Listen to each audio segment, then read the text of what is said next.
What is going on, everybody, and welcome back. In this video, I want to talk about a couple of last things before we move on to the actual keepa.com website. All right. Up here in the top right of your Keepa graph area, or it's in all of them, it's in the track products, in the data, etc. But up here in the top right of the Keepa box, if you will, there are a bunch of hyperlinks. And the first one is going to be news.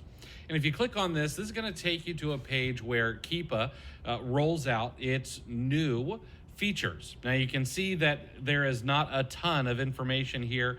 They don't really roll out features quickly or anything like that. You can see the last one was back in June, but this is a really good place to just take a few minutes and check every, I don't know, month or two and just see if anything new has come out so that you can stay on top of what features are available.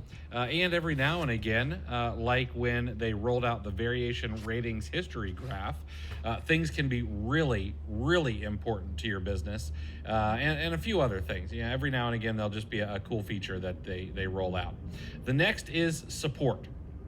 This is not a place that I spend a ton of time, although you can see that I did recently post something in the forums, but you can learn a ton of information from the forums if used properly. Every now and again, you're going to get some folks who, are down in the mouth and irritated, things like that. That's just the way forums are. But there can be some really great information here. I always like to look at the latest tab to see what's going on most recently. You'll see right here is actually a question that I had. And Keepa is really, really good about answering questions. And the community is also really pretty good about answering questions as well.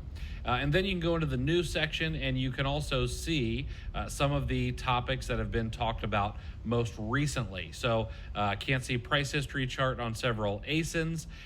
This one, the last activity was 4 hours ago, and you can just kind of keep on top of what's going on.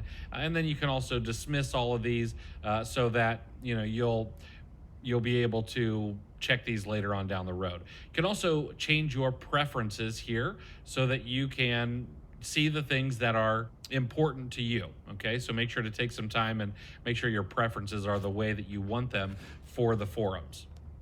Next up, we've got manage price watches. This is going to take you to the tracking overview. We briefly discussed this and we talked about how to track things, etc. on Amazon.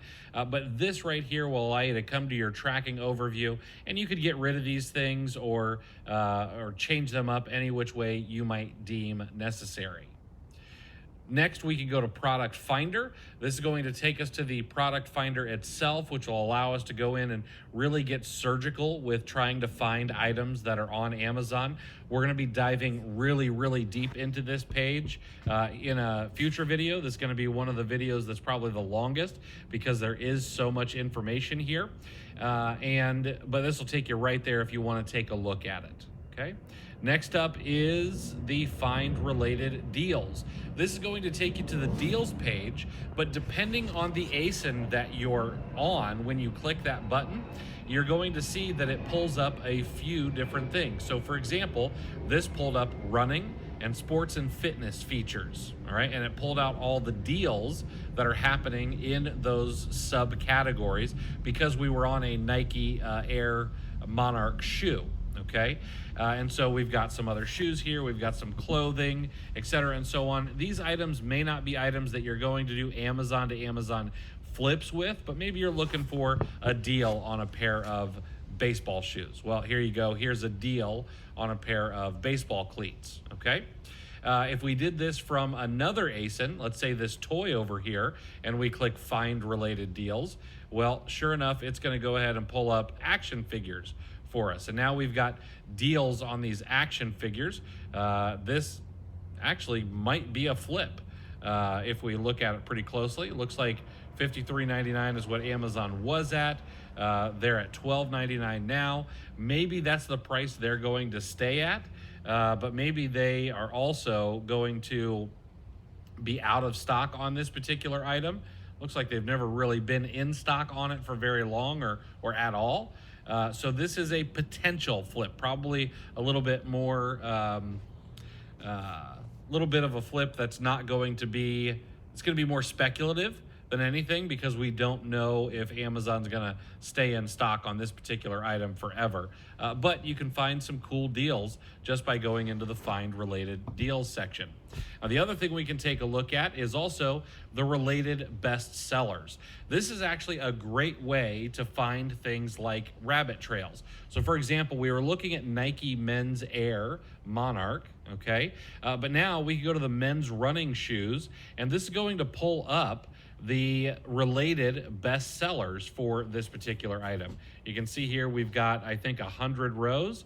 You can change this up to 500 or 1,000, etc. And you could go in and you could say, okay, well, I'm gonna look for these items and see if I can flip them on Amazon profitably. And you can even go in and use some things like the filters to weed out, say, Amazon selling on the item, or sales price, things like that. And you can pull up all of these bestsellers and go out and source them. You can also pull up the 30-day average bestsellers, the 90-day, 180-day average, and there's a historical bestsellers here as well. And we're going to get into this when we go down the product bestsellers here in just a little while. All right. I don't think there's anything. Nope. One other thing is you can click on your username and it'll take you over to the notification section so that you can set up your email, set up your Telegram, web push notifications, make sure you get the mobile app. You can manage your subscription, manage your account, manage the website, all in this particular area. And it takes you there just by clicking on your username on the Keepa box area. All right, so that's it. That is it for the Keepa graph. Next, we're going to be diving into the actual keepa.com website, and we're going to discover all the things that we can do inside of here. It's going to be a ton of fun and a ton of information, so make sure to get ready. I'll see you guys in the next video.